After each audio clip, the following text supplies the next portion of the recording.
पाचोरा ते जामनेर रस्त्याच्या रुंदीकरणाच्या कामातून निघालेल्या टाकाऊ गौण खनिजाची संबंधित ठेकेदाराने विक्री केल्याचे तसेच शेंदुर्णीचे नगरसेवक गोविंदभाऊ अग्रवाल यांनी ते खनिज विकत घेतल्याचे आरोप करण्यात आले होते। या खनिजाची डंपर मागे 500 ते 700 रुपयाप्रमाणे विक्री झाल्याची चर्चा परिसरात सुरू होती।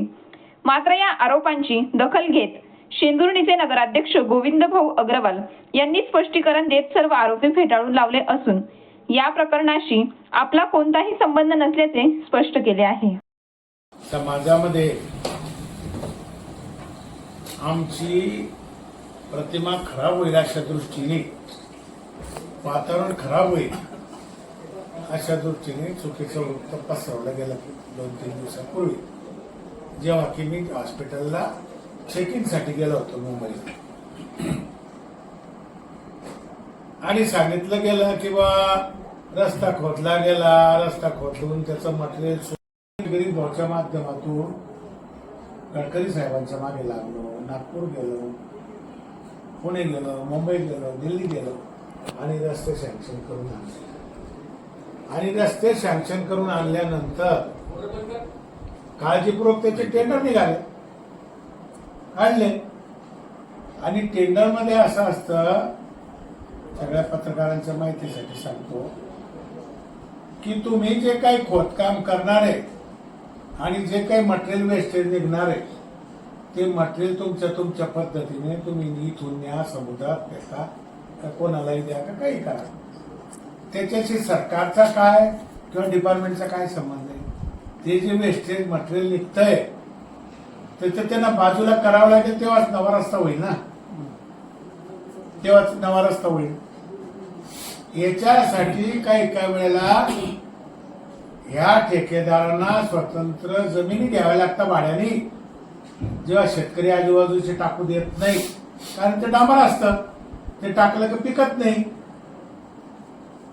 परंतु पहूर पासून तर पाचोऱ्यापर्यंत बहुतेक शेतकऱ्यांनी या ठेकेदाराने विनंत्या केल्या किंवा हे वेस्टेज निघते आमच्या बंधारावर टाका, आमच्या शेतात टाका, त्याच्यानी इथे आमची व्यवस्था होऊन जाईल। आणि त्याच अनुषंगाने आम्ही त्यांना विनंती केली की हे मटेरियल तुम्ही आमच्याकडे टाका। बरं, त्यांनी कुठेच 1 रुपया कोणाकडून घेतला आणि घेण्याचं प्रयोजन केले। सगळं काळजीपूर्वक मटेरियल त्यांनी जिथे ज्यांनी मागितलं त्याला टाकलं, मग पौडला बाबुराव घोगड्याकडे टाकलं, त्या घोडेश्वर बाबाकडे टाकलं, शांतीलाल चंपालालकडे टाकलं, काही मालखेड्याच्या काही शेतकऱ्यांकडे टाकलं, काही फॉरेस्टीत टाकलं, काही लोहारीला आमच्या दत्त मंदिराचं काम सुरू होतंय, अरुण भाऊ लोहार कासार तिकडे टाकलंय।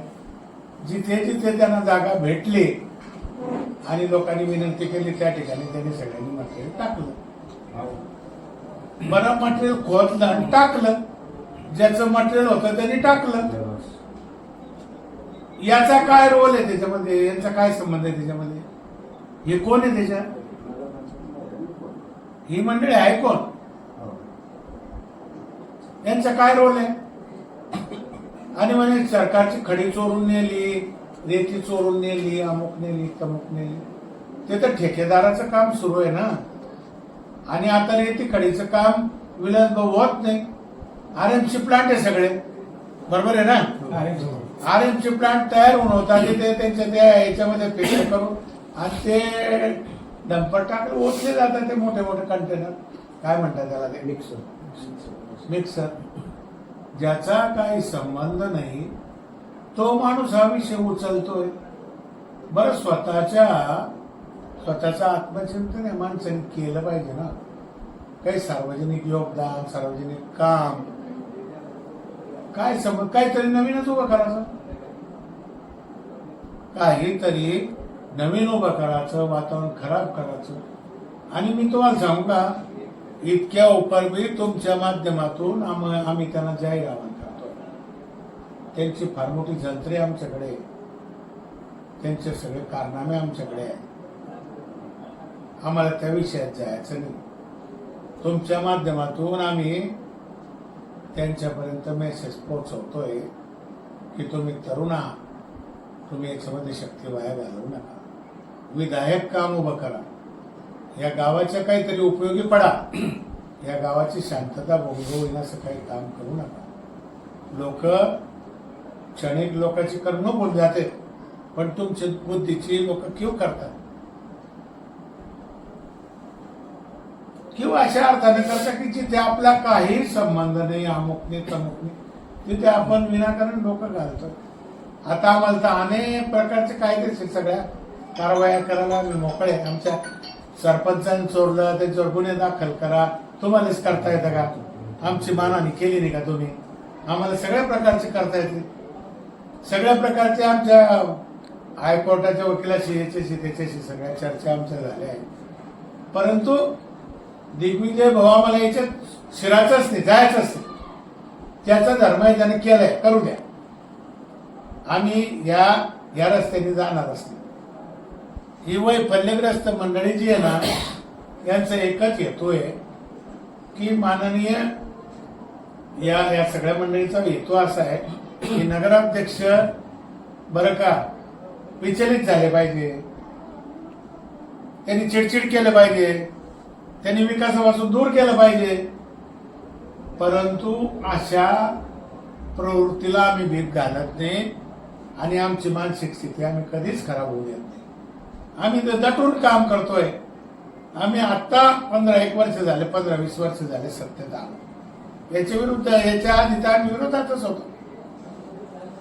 आपण सगळ्या पक्षाचे कार्यकर्ते झाला असेल तर कायदा सगळ्यांसाठी सारखा आहे का नाही आहे?